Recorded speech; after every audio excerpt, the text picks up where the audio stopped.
how does having a porn addiction affect a healthy sex life? So I know we touched on it a bit, that sometimes maybe there isn't a sex life, or sometimes you're thinking about so many other people, but in what other ways does it affect your sex life?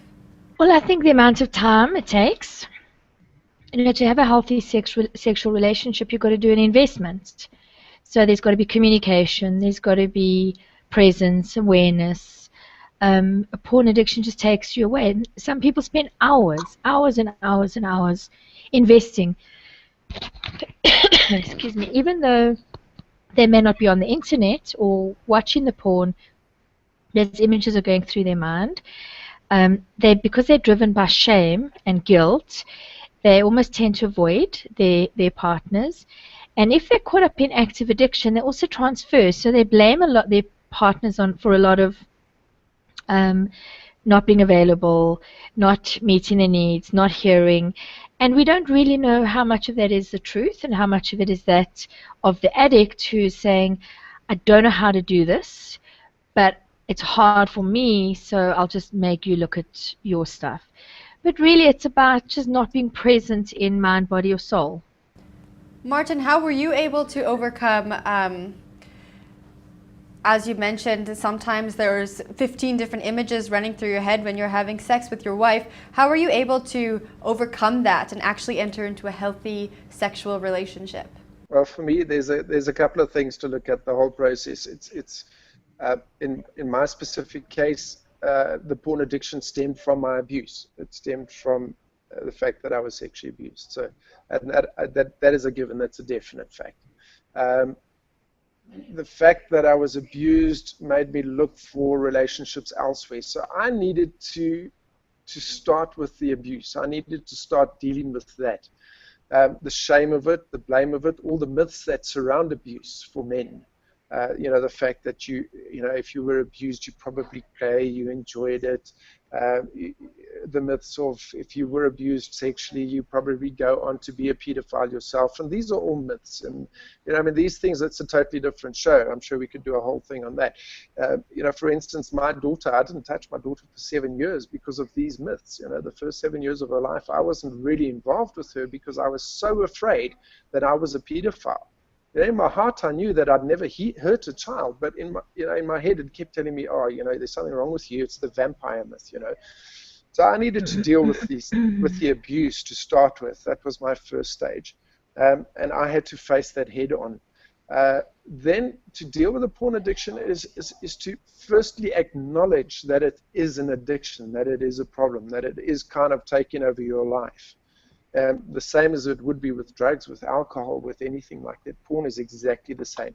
In fact, in studies that they're doing now, they're finding that your mind starts releasing endorphins. The more porn you use, you get all these feel-good chemicals that are released into your brain, and the effect is the same as drinking, the same as taking drugs and that sort of stuff, and it's very, very similar.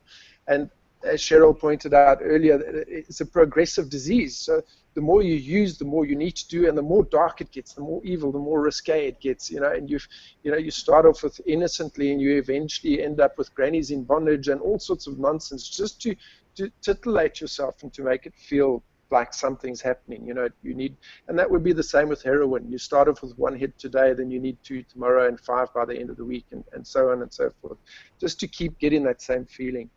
So yeah, honesty, facing the fact that it was definitely an addiction, and facing and being real about myself. I'd been through alcohol recovery, and I'd helped out in a couple of AA groups and run a few of them. So I kind of knew the 12-step program, and I'd really worked it through in my life, and that I used those same principles in the porn addiction. And it is after sort of 3 or 4 months of recovery that your mind actually starts getting back to normality, where you can actually start thinking reasonably normally, and that you can actually start dealing with life on life's terms. And that was when I started learning to connect emotionally with people.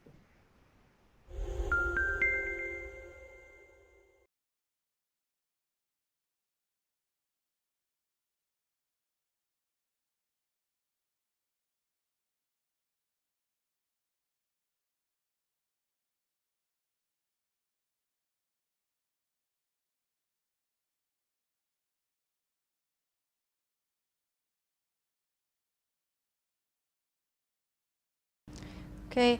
And Cheryl, there's been an annual increase in the amount of people who are showcasing porn addiction symptoms of 10 to 30%.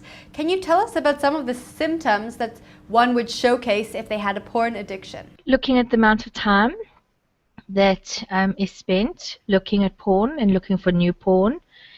It's the cost, financial. It's the cost emotionally.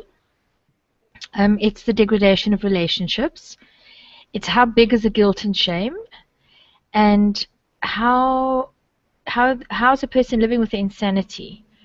Because what somebody caught up in the throes of addiction doesn't realize that they are insane. I had somebody tell me this in the last week that every single woman is a drug for him now. Walking down the streets, going to the shops, sitting in a meeting, it's just crossed the line to that place where he wants to walk around with his eyes closed. That's insanity. So, I think a lot of people live with that, but they think there's something uniquely wrong with them. They don't realize that these are the symptoms of this disease. And, to start talking about it to somebody, to find out, am I insane, or is this my illness that has just progressed to a place where it's everything I have? I mean, there's loads of checklists, I think, that we could, look up on the internet, but really it's about how much pain are you in, and what is the pain and the cost from this addiction.